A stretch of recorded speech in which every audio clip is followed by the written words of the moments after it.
let's start.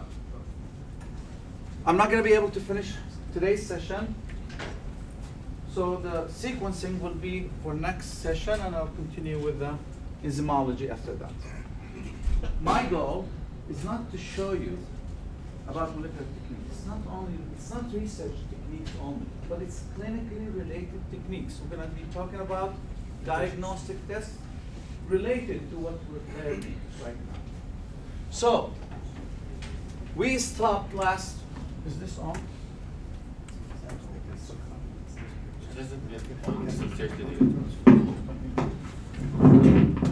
So, we stopped last week, last Monday, on the VNTR. What is the VNTR?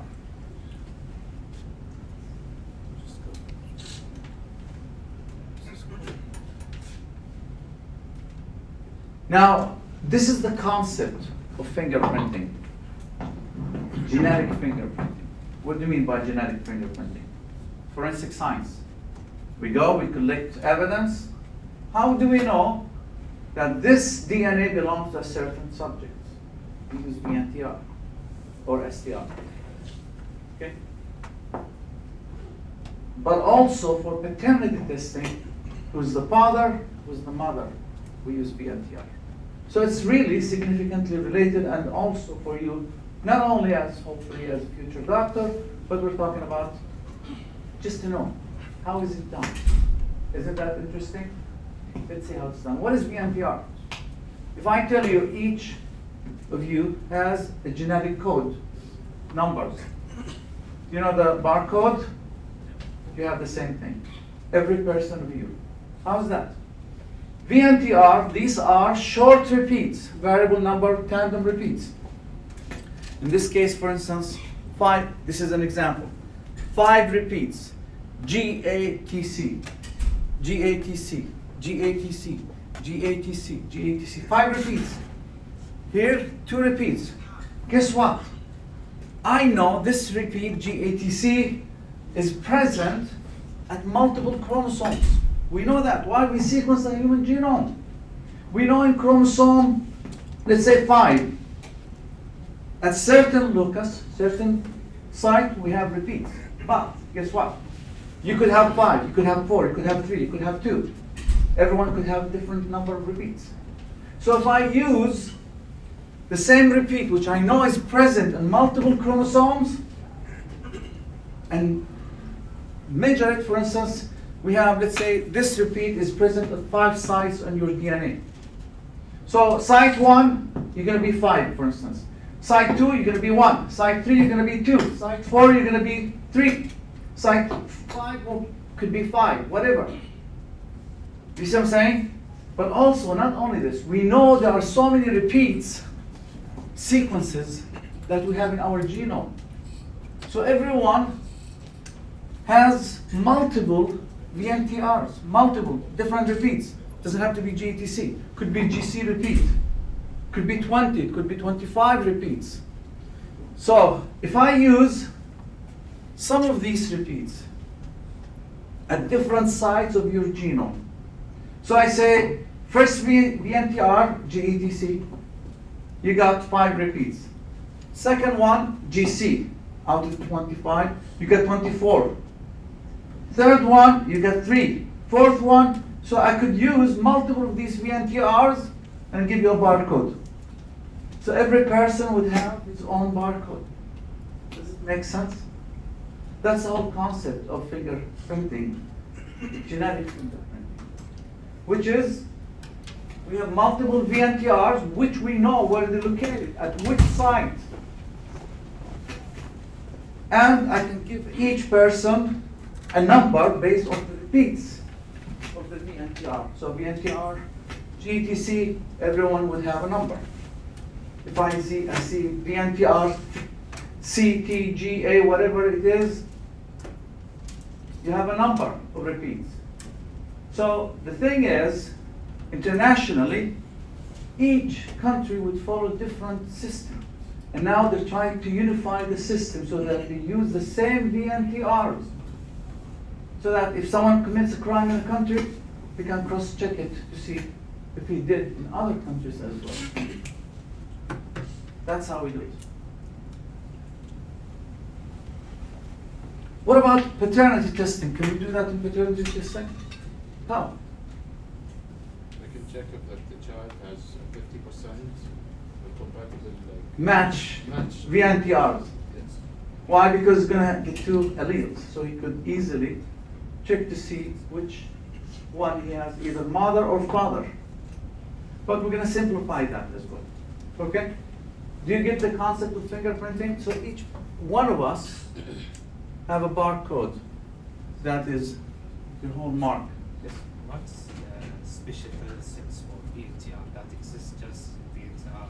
Well, VNTR is a repeat, so everyone has that, but it's different. If you have a gene, insulin receptor, everyone has the insulin receptor, and there are no differences. But here we have differences in terms of the repeats. That's the property that we utilize how many times. This could be 25 repeats. We decide that. We know where it is. Why? We have the whole genome sequence. We can tell where it is. So what's unique about it? Repetition that's different from one person to the other. That's the property that allows us to use it for fingerprints. So your verdict exams about just repetition percent. It's not about repetition, it's just, this is an example 5-2. Yes. The same place, same site on your chromosome. Not you, everyone has different number of repeats of this repeat in certain location.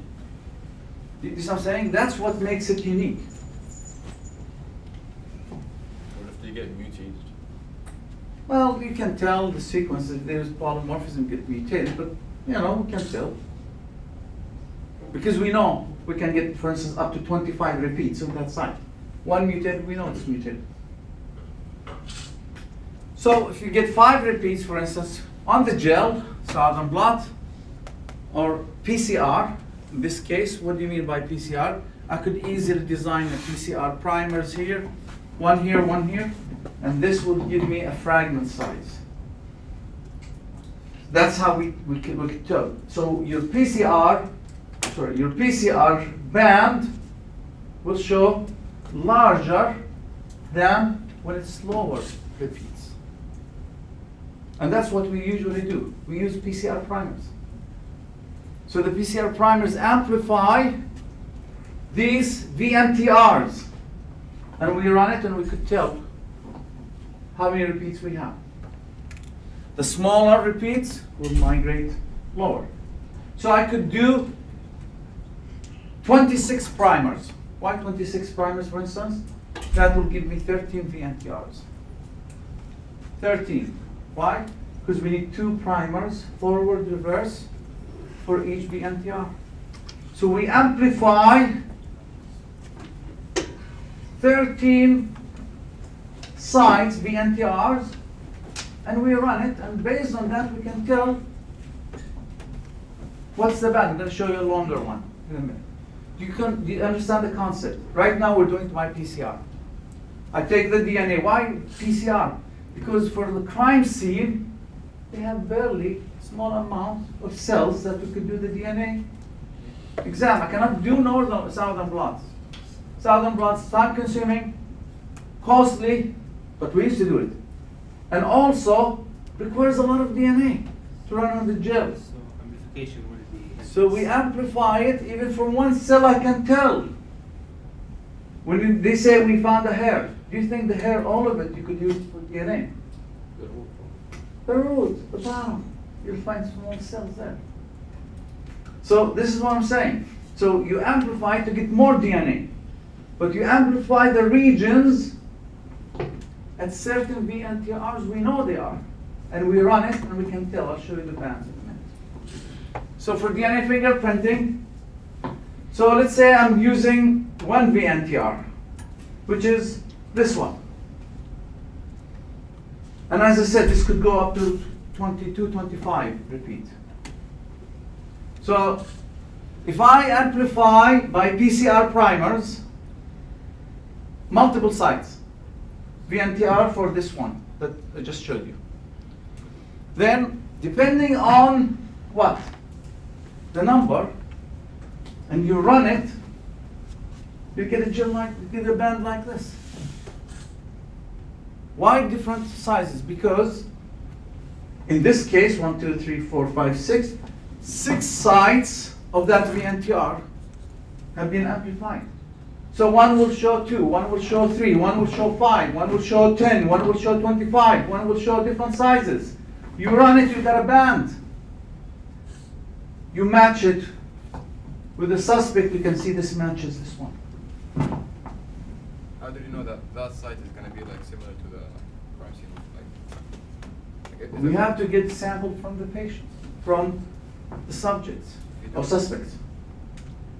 So you run suspect 1, 2, 3, 4. Based on the repeats on these 6 sites of that VNTR, I amplified by PCR, I could tell that these bands match these. The distance from beginning indicates number of bases, but whatever. No, it's just, I did not put the molecular weight because it depends on the design of the primers and so on.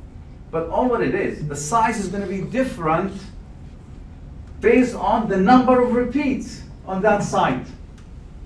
So if I see someone, VNTR 1, I got 5, VNTR 2, I got 20, VNTR 3, I got 7. Okay, repeats. Run it, it will give you the smallest finding faster. So you get the same pattern as that suspect 2 compared to the others. You could get some matches, like this one here matches here. But this is nothing compared to the other. They don't look like it.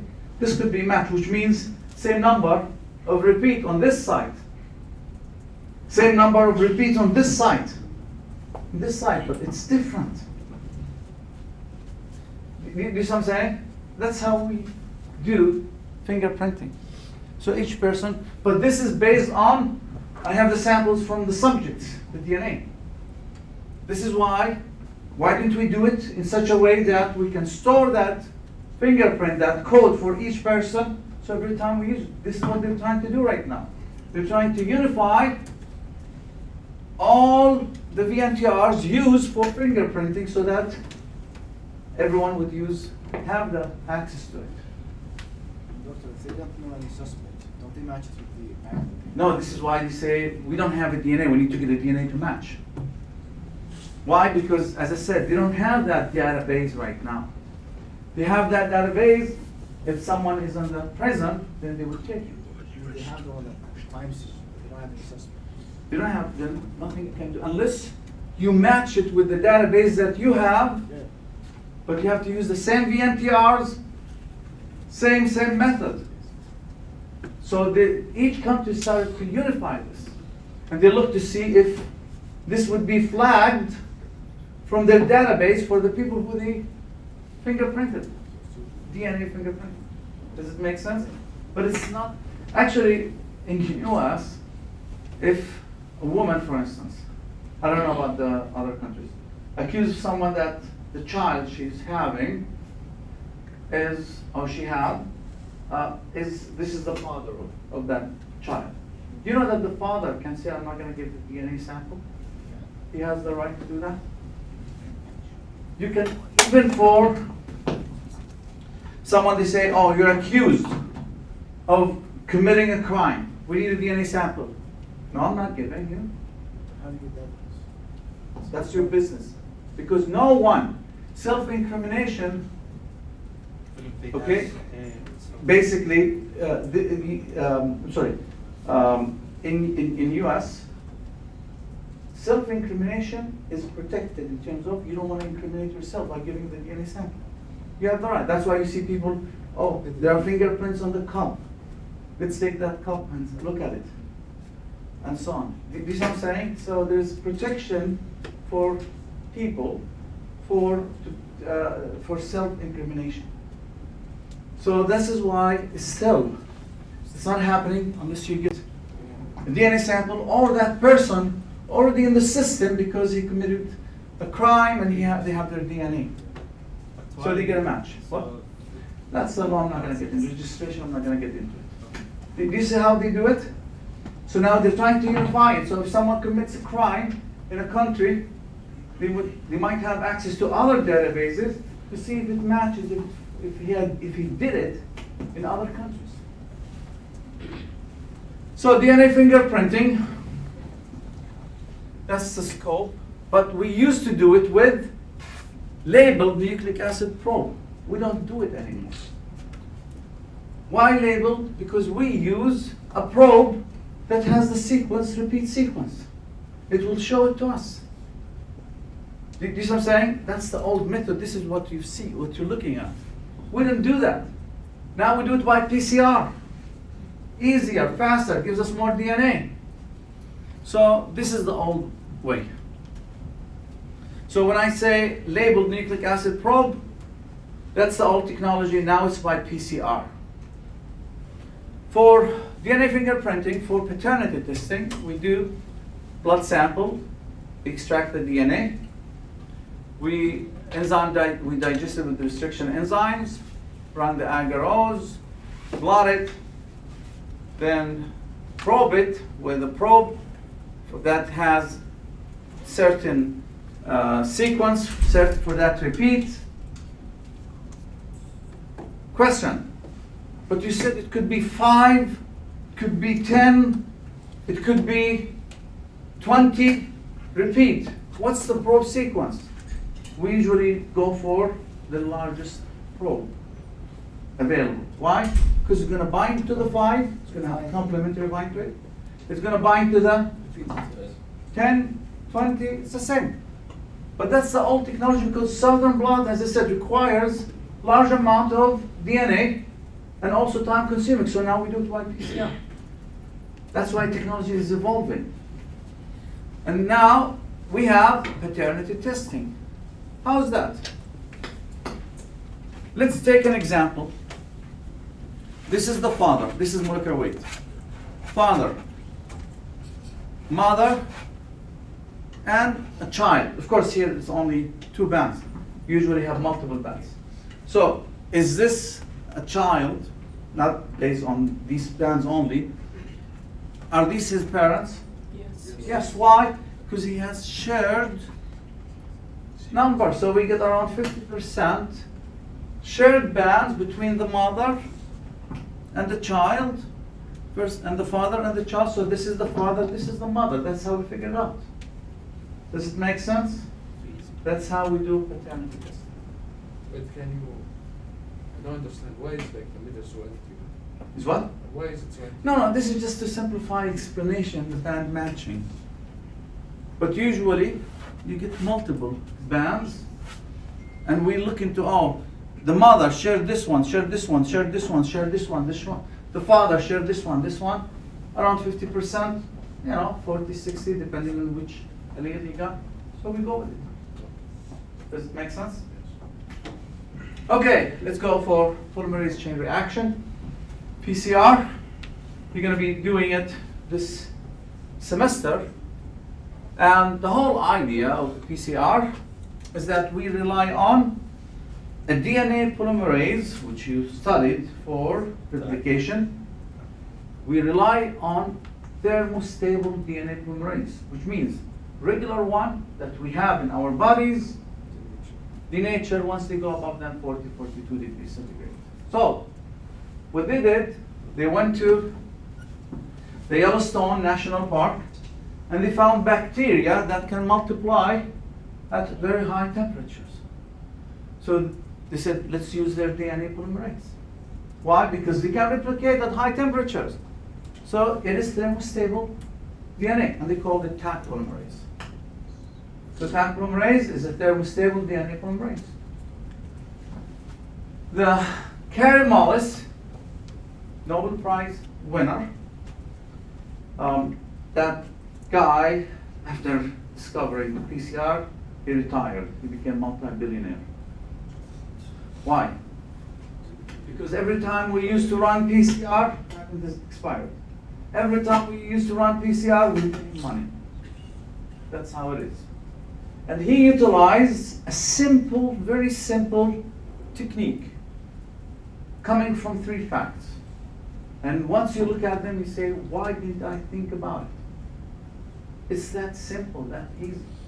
So he came up with the first fact that you can denature. Why it's not working? Still, I mean, yeah. Maybe I'm, okay. He came with a simple thing. How can I denature DNA? Heat it. You get single-stranded DNA. The second fact was, okay, do I have thermostable DNA? That time it used to be the cleano DNA polymerase. It's short, but now they have the full thermostable DNA polymerase. That time he had the cleano fragment, which is thermally stable. Then he came of the third thing, which is, I do need primers to initiate DNA synthesis. Replication requires that. What about RNA? Do we need primers? No, we don't. RNA polymerase starts de novo by itself without any primers. But the DNA, for replication, you have to have the primers. Based on that, he had poor graduate students, and he said, we don't have PCR machines, you do it. So what he did, graduate students, he has 3 water baths, 95 degrees, time it, 30 seconds, okay. Second one, it's 30 seconds for annealing, for the primer to the DNA. Okay, the extension, we have 1 minute. Go back again. So this is what we call the graduate student rule method, basically, because the graduate student used to do it 1, 2, 3, go back, 1, 2, 3. We'd repeat it 40, 50 cycles. That's how they started doing it. I attended Karen Mo's lecture, and I thought that I'm going to be, looking at really great data, blah, blah, blah. Nothing. He showed us nice pictures that he painted. Basically, he's just like, I have the money, I don't care about anything else. So we have 3 methods, 3 stages. Denaturing, annealing, and extension. What is it? Denaturation, 95 degrees. You split the 2 double-stranded DNA. So, can we do PCR on RNA? We need reverse transcriptase because PCR requires double-stranded DNA, period. So when you have reverse transcriptase, you have cDNA. If one of the primers would anneal, synthesize this complement the other cDNA, and then you have double-stranded DNA. This is why for SARS-CoV-2, it's an RNA virus, HIV RNA virus. Hepatitis C, it's RNA virus. So how do we do PCR on? The first thing is reverse transcription, and then you can do the PCR. So we have annealing. Annealing of what? Primers to the DNA. We have forward primer and reverse primer. We need 2 primers, and 1 for each strand. I'll show it to you in a minute. What's the extension? DNA synthesis. So for the PCR cycle, we have denaturation temperature, 95 degrees, 20 seconds to 30. Then we have annealing, 40 to 68 degrees, 20 seconds. Then we have the extension. We have to optimize the conditions. So we came up with the Taq polymerase, which is nothing other than the heat-stable DNA polymerase. The primers, they're around 20. Sometimes we go 16, 18. On average, 20 to 35 nucleotides. Here's how it works. We have, the first one is what? Double-stranded DNA. Right? We heat to denature. Then I said we have forward reverse primers. This comes when we design the PCR. So one of the primers would anneal to one DNA strand, the other primer to the other DNA strand. See it? Why? Because they both anneal to the same strand, nothing happened. You cannot continue with the PCR. So it has to be for each one for a different strand to give you the double-stranded DNA. So we have direction of chain growth or DNA synthesis. Eventually, we end up with two double-stranded DNA. One double-stranded DNA, two. And this, if you repeat it, so we start with one double-stranded DNA. We have two now. We have 4, 8. It's exponential increase. This way, from one single copy of DNA, we can amplify it. But because of the primates, doesn't the size keep on decreasing? What do you mean decreasing? No, it's not. Because it's going to ligate, it's going to be bind to the same place. On the other. So the first one, yes, the whole genome. But it's going to amplify for you. We don't do any restriction digestion for it because it could cut here in the middle. We don't want that. So we run the DNA. Now we have amplification of the same strands coming from, even if you're using this as a template, but you have new strands. See where the primers are? The same place. So the new strands, the same size as the first one. Well, you mean the origin? Yeah, the first cycle. But then you start amplifying only that, what we call amplicon. From here to here, this is what we call the amplicon, amplified DNA. Know the name, amplicon. So the amplicon here, how do we know the size of the amplicon? We know it because we designed the primers. We have tools to do that by informatics, where we do, it's called primer 3 plus tool for free. And it will tell you your amplicon size is 200 base pair. Your amplicon size is 150 base pair. We know the size. So when we run the agarose gel, we can tell the size of my amplicon, whether it's correct or not. If I get 300, then there's something wrong. The primers amplify something different. Is this how you do a selective PCR? Yeah, well, we target certain region and we amplify. This is the same thing with VNTR. What did I tell you about? So let's say this is my VNTR region, repetition. So I use primers specific. My VNTR most likely are going to be in this region.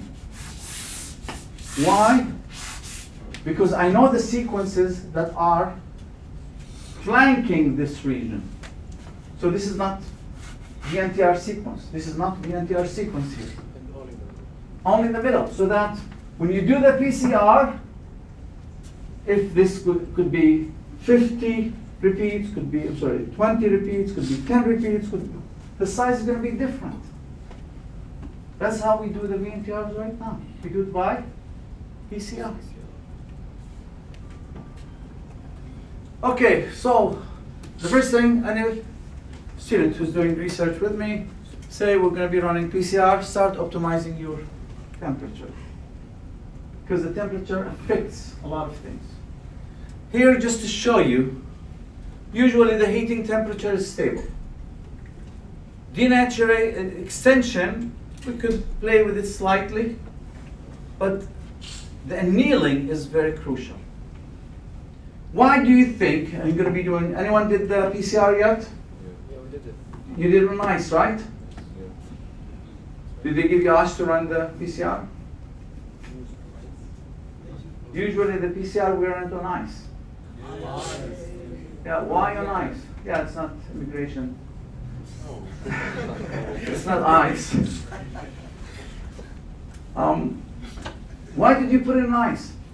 This explains why you have to do it on ice.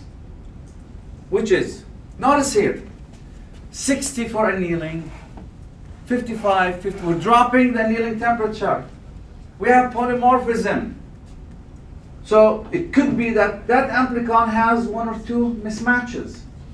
Notice here, this is basically, if you go for 60, this is perfect fit. But if you go for 50, for instance, here you see the 50. 50, you go allow 1 to 3 mismatches for polymorphism. Right? If you go for lower, this is the Hail Mary. Anyone knows what's Hail Mary? That's shot. This is in American football. When the last, that's it. There's only a few seconds left. So you see the quarterback grabbing the ball and throwing it to the end. Whoever catches it, whatever. This is what we call Hail Mary. Okay? Meaning, we don't know what we're amplifying. That's what it means. Okay, so what does the ice got to do with this? This is 37. Imagine when you do that room temperature at 20 degrees. What happens? The primers are all over the place and annealed. Okay, and if DNA polymerase is active, what's going to happen? It's going to extend. So you don't know what you're amplifying. So we keep the room, we keep it cold to do what? To inactivate, to stop the DNA polymerase or the tag polymerase from amplifying the annealed primer, so you don't get that background. Does it make sense? Now we can do it at room temperature. How? By using an antibody, monoclonal antibody against the tag polymerase, so that when you heat the first cycle, you denature the antibody and it starts working. We call it hot start. So, I told you about the graduate rule, 3 graduate rules, where 1, 2, 3. Now we have PCR machines, automated. This is actually, what do you call it? Conventional PCR machines. You're gonna do it, put it here, 2 hours. run it for 40 cycles. Then what do you do with the sample? Agarose gel, right? But this is inconvenient. This is what we call conventional PCR. This is the old method. Now we follow the new method, which is the real-time PCR machine. But we're going from $2,000 a machine into around 50, 60, sometimes $150,000 a machine. Why? Because this can read fluorescence detectors. So we have this system now. This was in my previous lab. We have different systems. And now I'm trying to make my own system right now. Actually, this is a grant I got from Sudan IH to manufacture it here, portable, small, handheld, real-time PCR. So what is real-time PCR? Real-time PCR is quantitative method versus qualitative method that requires agarose. Why qualitative? What does it mean? It means either you have HIV infection or you don't have HIV infection. You have SARS-CoV-2 or you don't have SARS-CoV-2. Plus or negative, that's what we call what? What? Binary. That's not binary. It's either you have it or you don't have it. But I cannot quantitate it. But the new real-time PCR, hopefully when you're a physician, someone unfortunately has HIV. So what do you say? Okay, we know he's HIV positive, but he's been having some symptoms. Let's see his viral load, because he's been taking medication. This is viral load increasing. So you do by real-time PCR. Real-time PCR is quantitative. I can tell you the number of copies of that virus in his blood. How do we do that? So interpretation of the PCR we said product, when it's conventional PCR, should be the same expected size. How do we know? I told you. When we design the primers, we know the amplicon size. And no product should present in the reagent blank. What is reagent blank? What is the reagent blank? The solution you put everything in. The solution, including the primers, probes, everything, but DNA sample. That tells me whether I have contamination, could be false positive. We always run that. Now the other thing also, We could end up with non-specific hybridization, so we want to make sure that actually what I do okay, it's the right size, I would go and cut the band from the gel, elute the DNA, send it for sequencing to make sure that my amplicon sequence is the correct one. Otherwise, then I would start using the primers. But before doing this, no, could be amplifying junk. Here's the old way. PCR, conventional PCR by agarose gel. So I want to, this is for Epstein-Barr virus. Okay? So we have blank. What is blank? Just water. We have negative sample. We got negative. This is an amplicon, my amplicon. Okay? Then we have positive. This is my positive, right? So I'm going to be pointing to the band. You tell me positive, negative. Let's see if you can pick it up.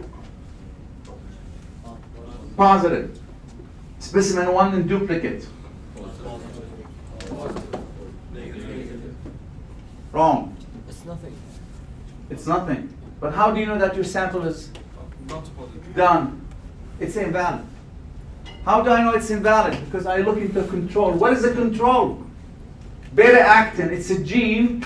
All the cells have it, but these are human cells, not a viral gene. So I know that the sample that we obtained was good. You remember the SARS-CoV-2 when they take the swab? And then they send you invalid? Because whoever took the swab did not do a good job. So there are no, the RP gene. We're using there the RP gene. So I couldn't find the human gene that tells me that it's a good swab that was taken. The same thing here. So how do we interpret the results now? This is negative control. Positive. Specimen 1, we know it's positive. Look into specimen 2, negative. So I cannot tell that this is negative. Because the human gene coming from the cells in the swab is negative. So that wasn't a good sample. Does it make sense? That's how we do it with the SARS-CoV-2. So we have the endpoint PCR, positive or negative. But also we go for the real-time PCR complex. Right now, almost all the labs using real-time PCR. I have 5 systems real-time PCR right now. We used to have 4. We use them for teaching. Real-time PCR quantitative versus qualitative for conventional PCR. Basically, all what we do, we use a probe that has a dye to generate a fluorescent signal. How? Well, we have different options. The first one, we already did the cyber green. I'm sorry, ethylene bromide. Who did ethylene bromide in the lab? You did ethylene bromide, right? When you take the gel, because you added ethylene bromide with the samples, UV light, you got it, right? That's fluorescent. But why did we use it for PCR? Because it's not heat stable. Once you take it to 95 degrees, 2 cycles, gone. So what do we use? I told you last time about the cyber green. You remember the cyber green? When we said it's safer, but it's more expensive, but we use it for PCR because it's safer. So what does the cyber green could do? Here, we have the DNA, double-stranded, denaturation. This is the cyber green, this is the primer. The minute the primer binds to, cyber green binds only to double-stranded DNA. Cyber green binds only to double-stranded DNA, so you get a signal. But once this primer is extended, now we have more cyber green binding to the DNA, we get higher signal. This is a stain we use. Requires what here about the cyber green? Forward, reverse primer, period. What about the other methods? We use different hybridization probes. That includes the most commonly, almost 95% of the tests in the clinical lab utilize the TACMAN. TACMAN is cleavage based. What does it mean? We have forward primer, reverse primer, similar to the cyber green, right? But here on top of it, to make it more specific, we use a third oligo probe. But this is an expensive one. If this is $10, this is $500 for the same amount. So what is expensive about it? We have a probe. This is primer. Probe. Primer. Probe has a fluorophore. It's ligated. This is why we need that time organic chemist to do the ligation reaction where he, at the 5', he can link it to a fluorescent dye, a fluorophore. That fluorescent dye will fluoresce all the time once you excite it. But what he has to do then, he has to purify it by chromatography, and then ligate it to a quencher, another substance at the 3', so that whatever is being fluorescent, that quencher will absorb it, so it doesn't reach to the detector. So zero signal. So what's the probe? For the TACMAN here specifically. Probe here is an oligo, similar to the primer, one forward or reverse. But it is at the foot. One end has a fluorophore dye. The other end, we have a quencher that will absorb that light emitted from the fluorophore when we excite it. Okay? This is why it's expensive. Why do we need to suppress the light? Because when we have extension of the forward or reverse, in this case the forward, the exonucleases activity of the forward in this case, could be the other one as well, if it's here, will break it down. So now they're far away. Now we get the signal. So we only want the signal when it's finished. We need the signal exactly when that probe is degraded, because that's indicative of DNA extension. Smart, right? So this is what we use for most of the clinical diagnostic labs, including the SARS 2 testing, HIV, all the viral we use in the lab. We use this TACMAN mechanism. Okay? So how do we make it quantitative? I need you to understand this concept, which is, this is a real-time PCR. One thing about the good thing about real-time PCR, no gel. We don't run gels. We can see it in front of us. And actually, you could see what we call the growth curve here. You see the growth curve? We have 3 stages. Lag, log, plateau. The lag phase, what does it indicate? Let's compare it to the conventional PCR. If I run multiple tubes, one for 5 cycles, one for 10 cycles, blah, blah, blah, all the way to 45, then run the agarose, this is what I get. Nothing here. But does this indicate the lag phase versus here, that there is no DNA amplification? No, it's just not sensitive enough to pick it up, whether it's by the gel or by the detector. So this is, we call it lag phase. The log phase, now we can start, the detector could start seeing it. Do you see that? So now it's giving us fluorescence. These are the number of cycles. This is fluorescence. So now detector can detect it, it's giving to us. And then all of a sudden, plateau, there are no changes. Why do we have this plateau on the growth curve of the PCR? I can give you a book for hypotheses about it. Could be the NTP depletion, Taq polymerase exhaustion, whatever, we don't care. There is a plateau. This is why this is plus or negative. Why? Because you remember when we do the PCR, you program it to 40 cycles, you let go, you're in this region, you're in this plateau region. So you cannot tell, it's not quantitative. Whether it's 30 cycles or 45, whatever, it's the same results. Now, how do I interpret this in the lab? And this is what actually they used to report for the SARS-CoV-2, and I'm sure that you've looked at it, where it says CT 30, CT 50. What does it mean? Cycle. If I take, this is the growth curve, this is for the sample, this is for the blank. I draw a threshold. What's a threshold? It's a line I can determine whatever I wanted as long as I am in the log phase. So I could use this as a threshold. This could be a threshold. This. So what is a threshold? It's like barrier when you. It is, The tools. I need to compare between samples. So my question to you, we have the slide, sorry. Oh. There we go. My question to you, we have this lag period, lag phase, right? I have, these are the kind of questions to expect. I have 1 microgram DNA and 1 milligram DNA. Which one is going to give me more number of cycles? The 1 microgram or the 1 milligram? Milligram? Microgram. Which one is going to give me a larger number of cycles? Micro, why? Because you need to amplify more cycles to reach to the threshold.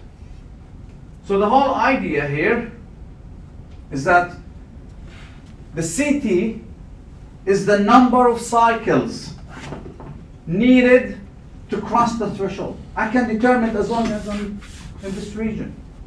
Usually we put it here, close to the initial portion of the growth curve, and say, okay, let's see here. What is the CT here? Let's say 18, 19. So sample here, 19, if I take this one. I could take this one, it's up to you, but you have to be consistent with among all the samples. So if I have 1 microgram, to get to the threshold, you need to do more cycles. So your CT is going to be higher, larger than if you have a lot of DNA. You only need a few cycles, boom, and you get the signal. Does it make sense? So the amount of DNA inversely proportional to the CT. The higher the CT, the lower the amount of DNA. Usually, in the lab, you remember SARS-CoV-2, if it's above than 40, we see 40 as physicians, you would say, I don't trust it. Repeat. Because once you go above than 40, it could be false positive, weak signal, and so on. The higher CT, the lower amount of the DNA. The higher the CT, the lower the amount of DNA. 1 microgram is going to have higher than 1 milligram. Okay, this is how we do real-time PCR. I don't need an agarose gel. I can easily just take the CT and compare whether it's positive or negative. But also, I talked to you about HIV. You remember the HIV? Yes. And we said, what about the HIV? I can do the load. That's only positive or negative. I want to see if there's active infection. So how I do it, we have standards. We have 1 copy, 10, 100, all the way to 1 million copies. Let's see the PCR. This is just for you, because you were thinking about it. So if I have 1 million copies, you would expect the CT what? Lower. Low. Yeah. So the first one coming on. So this is for here. Okay, what about the yellow? The yellow has 10,000, so it should be third. That is third. It's crossing this threshold, and so on. So we take the number of copies with the number of cycles, and what do we get? We get a standard curve. So we run the patient sample. We got 30 cycle CT. He's got 30 whatever units, millions of viral copies. That's how we do HIV viral copies. COVID-19 testing, quickly, 2 minutes and then I'll conclude. We do have 2 tests that we used to do. You remember the antigen test? Who did the antigen test at home?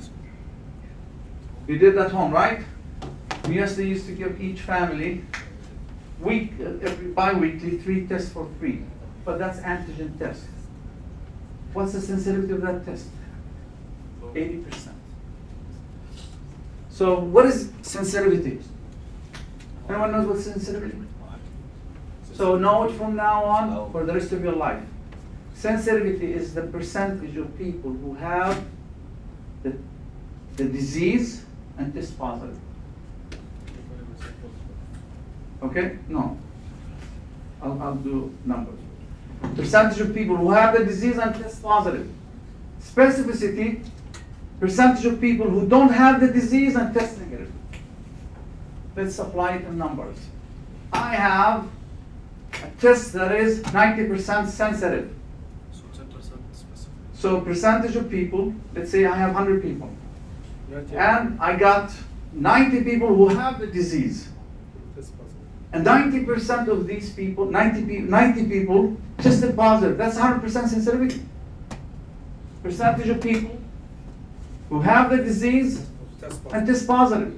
So I had 90 out of the 100, or let's say I had 10 out of the 100, and only the 10 tested positive. So that's 100%. 9 people have the disease and tested positive. So that's 100%. Okay, but if I get 8, that's different. You see what I'm saying? Specificity, percentage of people, let's say in this case 90, who don't have the disease tested negative. So if 90 tested negative, that's 100% specificity. When we develop the test, we always try to balance between sensitivity and specificity. So you cannot have 100. So you got to balance it. Let's get 98, 97 for both. Why do you think when we had the SARS-CoV-2, many people were like test positive, but we don't have symptoms,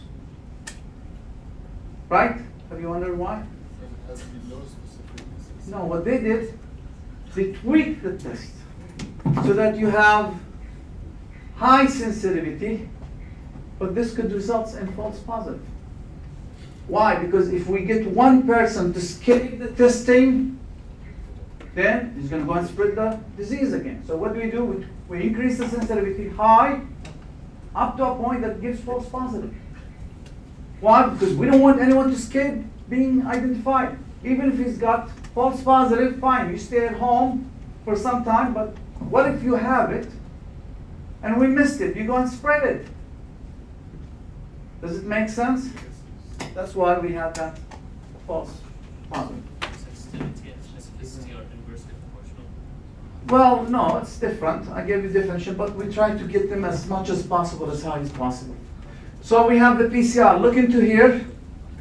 For the molecular testing, we have 98% sensitivity. 90% was basically the specificity, PCR.